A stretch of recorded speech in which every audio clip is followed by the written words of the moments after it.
Saudara-saudari terkasih di dalam Tuhan Yesus Kristus, semoga kita semua dalam keadaan sehat bersama keluarga.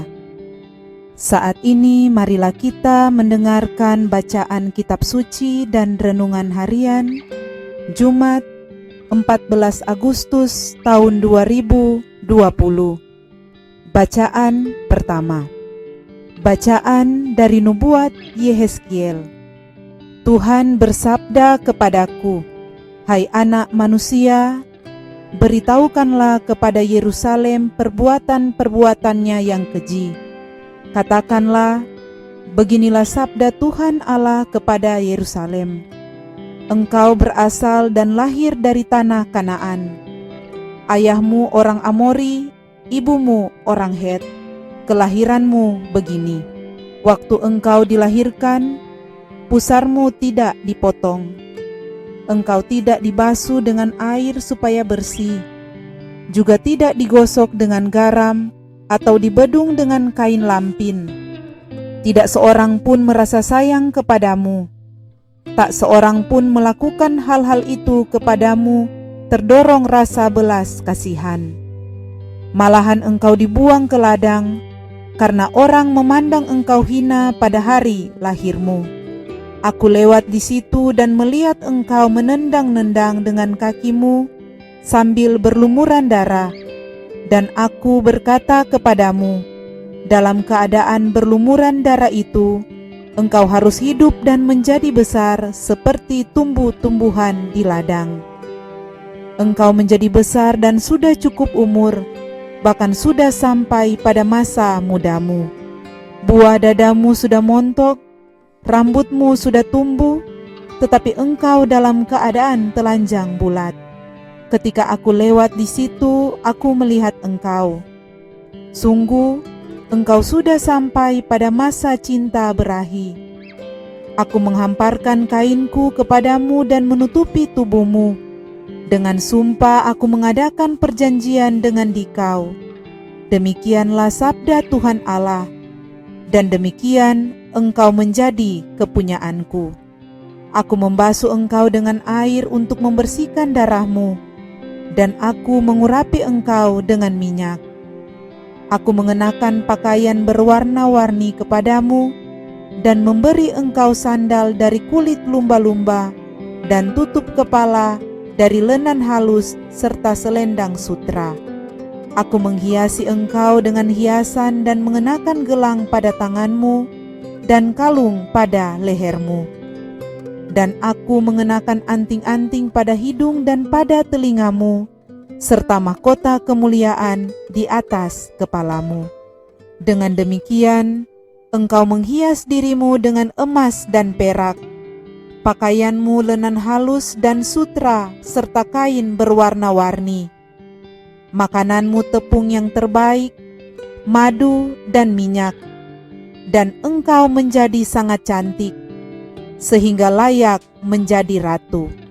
Namamu menjadi termasyhur di antara para bangsa karena kecantikanmu, sebab engkau sangat sempurna berkat perhiasanku yang kuberikan kepadamu. Demikianlah sabda Tuhan. Tetapi engkau mengandalkan kecantikanmu dan kemasyhuranmu kau gunakan untuk bersundal. Dan nafsu sundalmu kau lampiaskan dengan setiap orang yang lewat. Meskipun demikian, aku akan mengingat perjanjianku denganmu pada masa mudamu, dan aku akan meneguhkan bagimu perjanjian yang kekal. Dengan demikian, engkau akan teringat-ingat akan masa lampau dan merasa malu, karena nodamu itu mulutmu terkatup sama sekali, waktu aku mengampuni segala sesuatu yang telah kau lakukan. Demikianlah sabda Tuhan. Syukur kepada Allah. Bacaan Injil.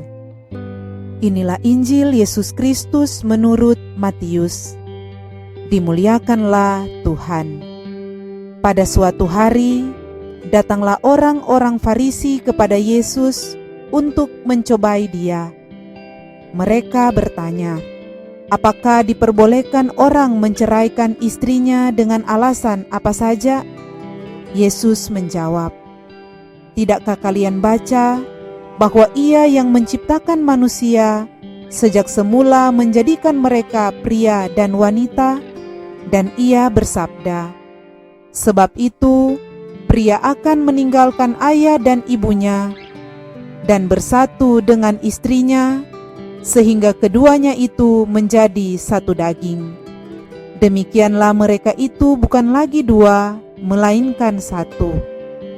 Karena itu, apa yang telah dipersatukan Allah tidak boleh diceraikan manusia."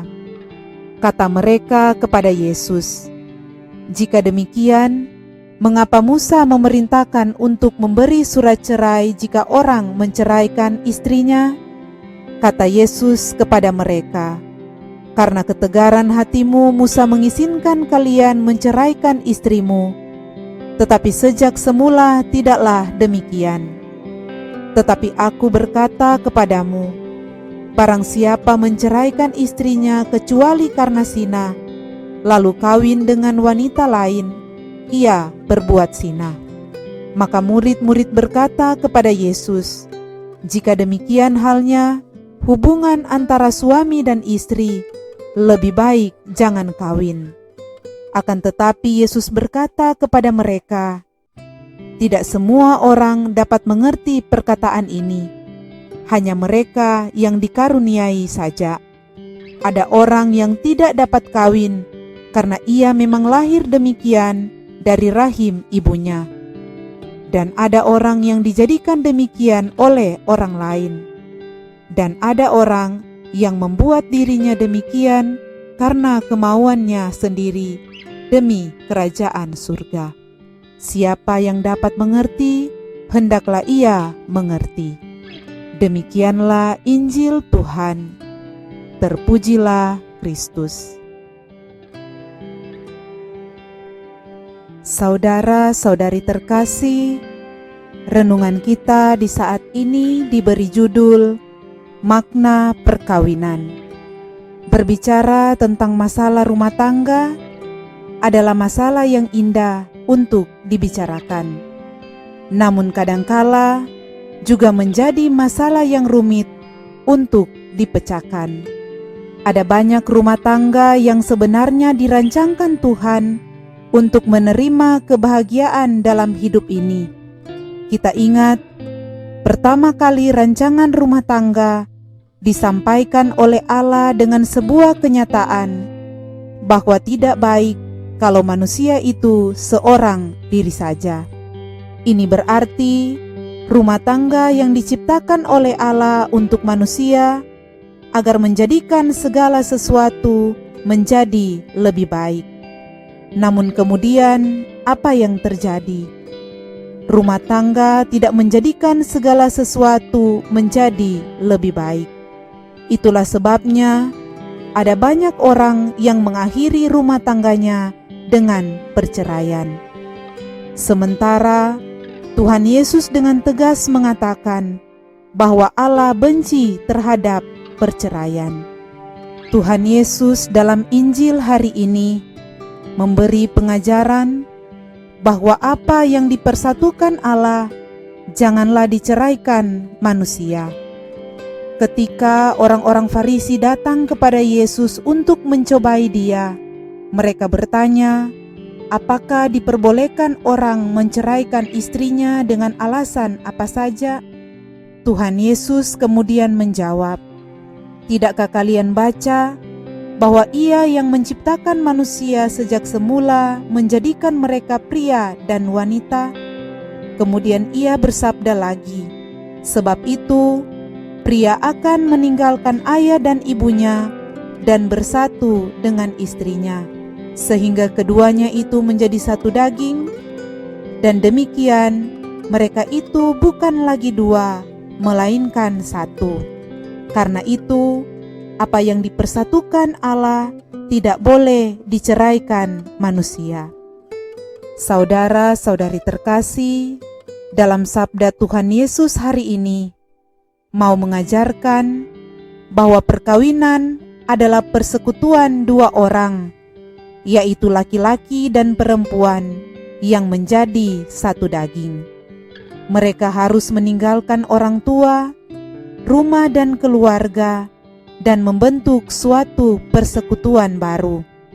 Persekutuan itu didasarkan pada cinta dan adalah hasil keputusan yang bebas dari setiap pasangan.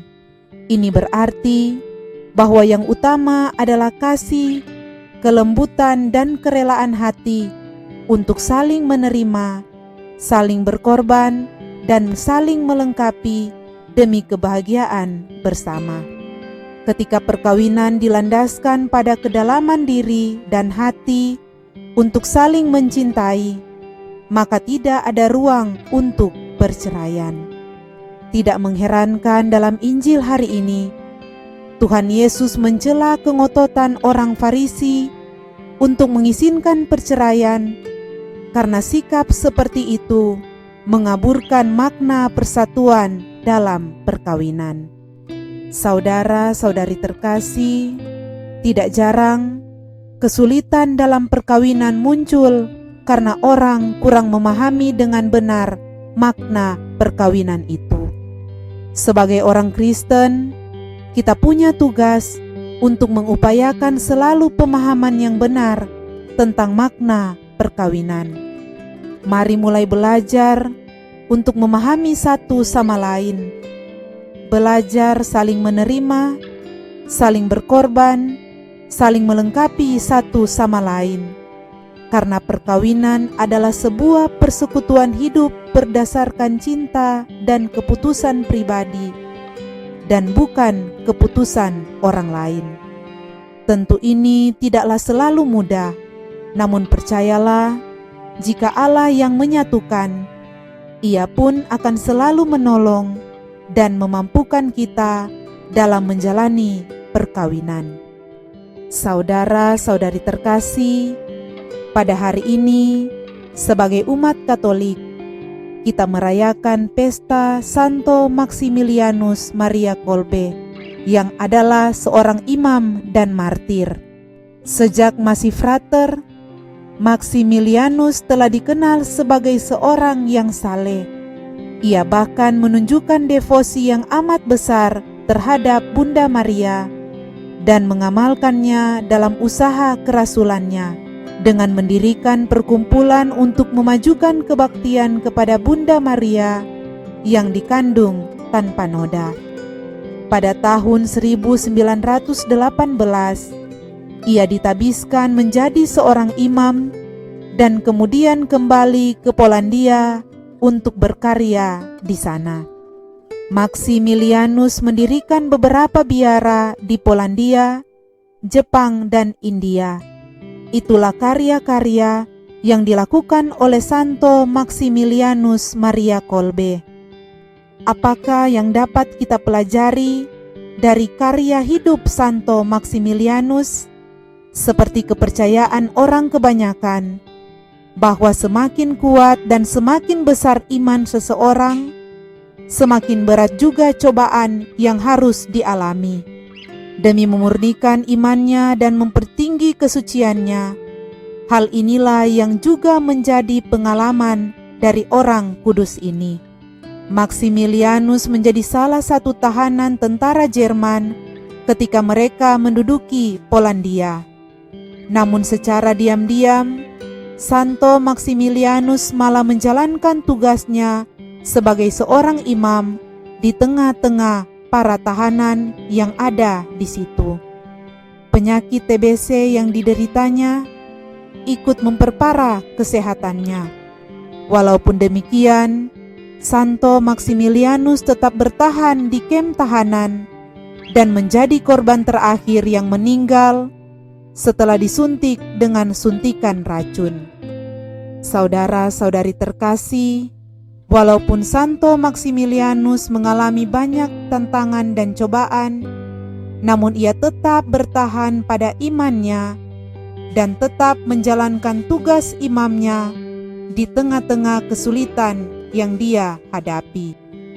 Semoga kita tetap setia dalam janji perkawinan kita walaupun mengalami banyak kesulitan dan cobaan hidup. Ingatlah bahwa jika Allah yang mempersatukan kita, Ialah juga yang akan selalu menolong dan memampukan kita. Semoga demikian. Amin.